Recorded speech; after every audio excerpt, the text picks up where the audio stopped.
A'udzubillahi minasyaitonirrajim. Bismillahirrahmanirrahim.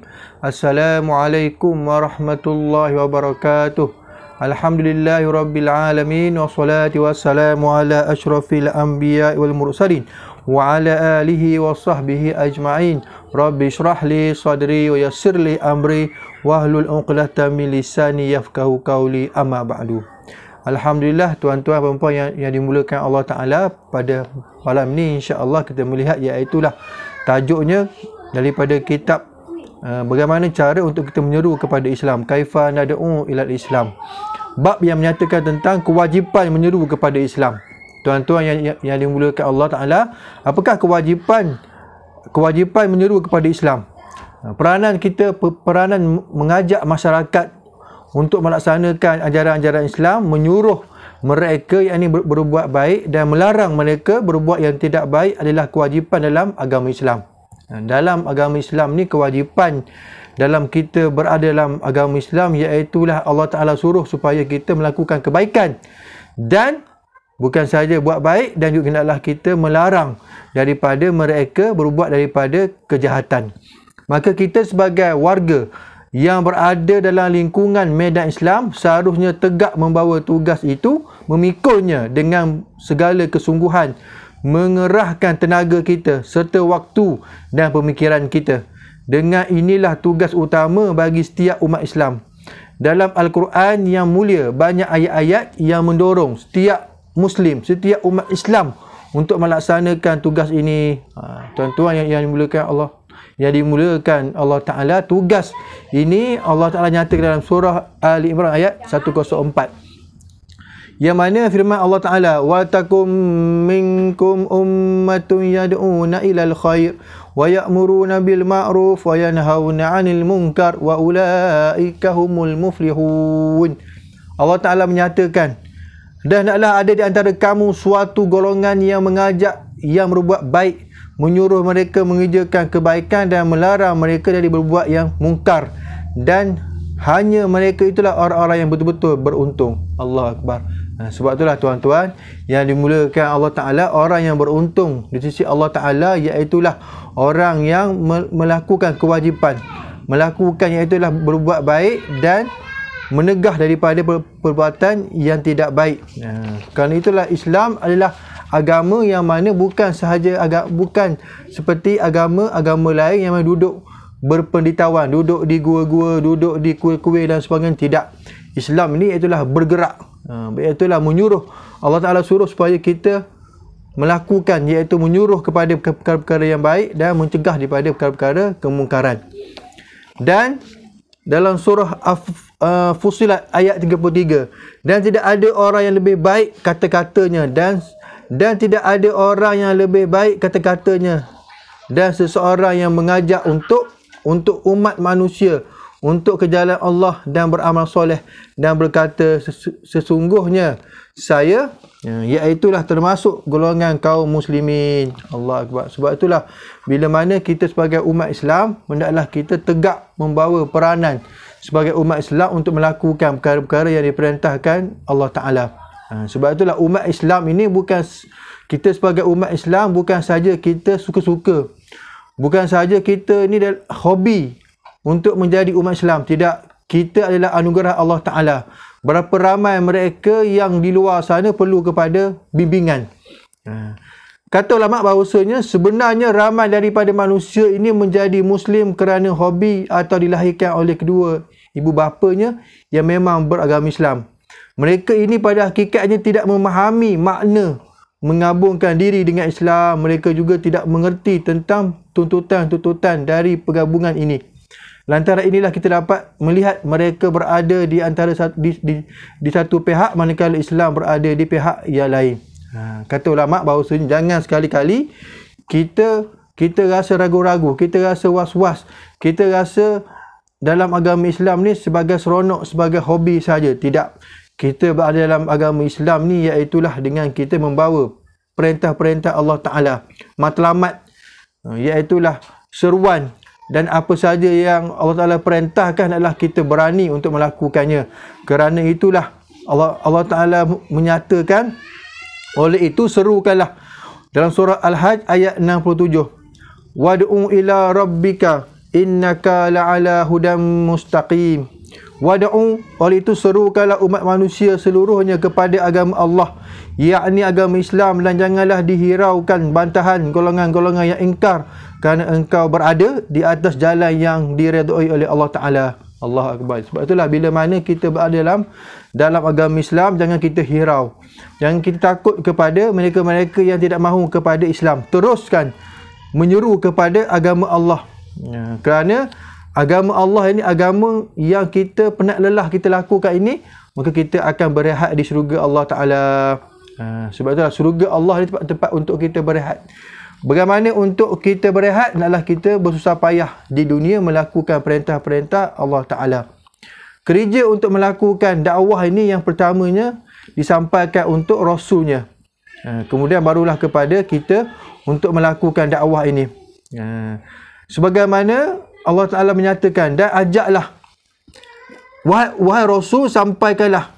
Dalam surah Al-Ma'idah, wahai Rasul, sampaikanlah apa yang diturunkan kepadamu dari Tuhanmu, dan jika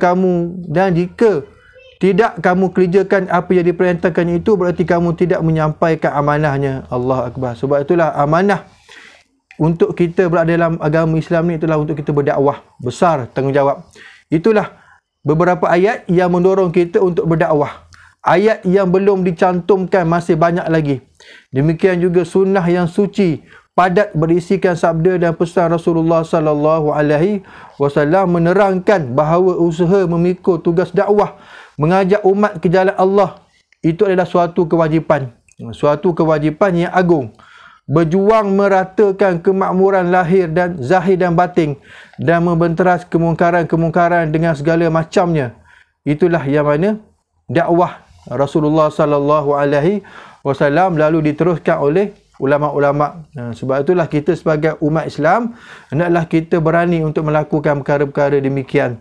Sebagaimana hadis riwayat Muslim, Nabi sallallahu alaihi wasallam menyatakan, man ra'a minkum munkaran, barang siapa di antara kamu melihat suatu kemungkaran, maka hendaklah ia menegahnya, mengubahnya dengan tangan. Kalau tidak sanggup, maka hendaklah ia mengubahnya dengan lidah. Dan kalau tidak sanggup, maka hendaklah mengubah dengan hatinya. Dan itulah keimanan yang selemah-lemahnya. Dan tidak ada lagi keimanan di belakangnya walaupun hanya sebesar biji sawi. Sebab itulah keimanan itu, Allah Ta'ala menyatakan orang yang beriman itu hendaklah ia berani menegakkan, menyatakan perkara-perkara yang baik, melihat kemungkaran hendaklah ia menegahnya, menegurnya. Kerana itulah perintah Allah Ta'ala. Wahai manusia, sesungguhnya Allah memerintahkan kepada kamu sekalian, suruhlah orang yang mengerjakan kebaikan dan laranglah mereka mengerjakan kejahatan. Sebelum kamu mendoa tetapi aku tidak mengkabulkannya, dan kamu minta apa-apa kepadaku tapi aku tidak memberikannya, dan kamu meminta pertolongan kepadaku tapi aku tidak menolong kamu. Allah Akbar. Allah Ta'ala bagi Nabi sallallahu alaihi wasallam menyatakan bahawasanya Allah Ta'ala perintah supaya kita mengerjakan perkara yang baik, melarang daripada mengerjakan kejahatan. Kerana kita bimbang bila mana kita membiarkan mereka melakukan kejahatan, maka suatu hari nanti bila mana kita berdoa kepada Allah Ta'ala, Allah Ta'ala tidak mengabulkan doa kita. Kerana apa? Kerana kita membiarkan perkara-perkara demikian. Sebab itulah orang-orang yang beriman itu hendaklah ia menyatakan kebenaran. Barang siapa yang menyembunyikan sesuatu ilmu, padahal dengan ilmu itu Allah memberi manfaat kepada manusia dalam masalah agama, maka kelak di hari kiamat ia akan dikekang oleh Allah dengan kekang daripada api neraka. Hadis riwayat Ibnu Majah. Allah Akbar. Sebab tuan-tuan yang dimuliakan Allah Ta'ala, marilah sama-sama kita menyatakan perkara-perkara kebaikan, menegah kepada perkara-perkara kemungkaran. Kerana Islam itu adalah suatu agama yang mana untuk kita seru, untuk kita ajak manusia kepada perkara-perkara yang baik. Jangan kita menghiraukan bantahan, jangan kita menghiraukan golongan-golongan yang tidak mahu kepada Islam, kerana Islam adalah milik Allah Ta'ala. Sebab itulah iman itu adalah suatu yang mana dibuktikan dengan amal. Iman itu bukanlah suatu angan-angan. Ia juga bukan suatu perhiasan. Kata Nabi sallallahu alaihi wasallam. Tetapi iman itu adalah suatu yang menetap dalam hati dan dibenarkan dengan amal. Allah Akbar. Sebab itulah orang yang beriman itu hendaklah ia melakukan perkara-perkara, iaitulah menegur, melakukan perkara-perkara yang diperintahkan oleh Allah Ta'ala. Demikianlah keimanan yang sebenarnya. Dan umat Islam, tuan-tuan, perempuan, para umat Islam perlu ingat bahawa langkah pertama dalam beramal ialah membersihkan jiwa, melepaskan jiwa dari penyakit-penyakit dan penyelewengan. Dan dalam hal ini, sesama orang-orang yang beriman haruslah saling bermuasabah, saling nasihat menasihati dalam menegakkan kebenaran dan sama bersabar dalam mengajak umat ke jalan Allah dan berjuang menegakkan agamanya. Allah Akbar. Sebab itulah tuan-tuan yang dimulakan Allah Ta'ala, hendaklah kita sama-sama melakukan perkara-perkara demikian, perkara-perkara kebaikan. Jangan kita hirau, jangan kita takut, kerana agama ini iaitulah pengorbanan. Umat Islam iaitulah jerit payahnya untuk menegakkan ajaran Islam, melaksanakan perintah-perintah Allah, menyampaikan agama Islam ini, maka Allah Ta'ala akan balas. Tempatnya iaitulah dalam syurga Allah Ta'ala.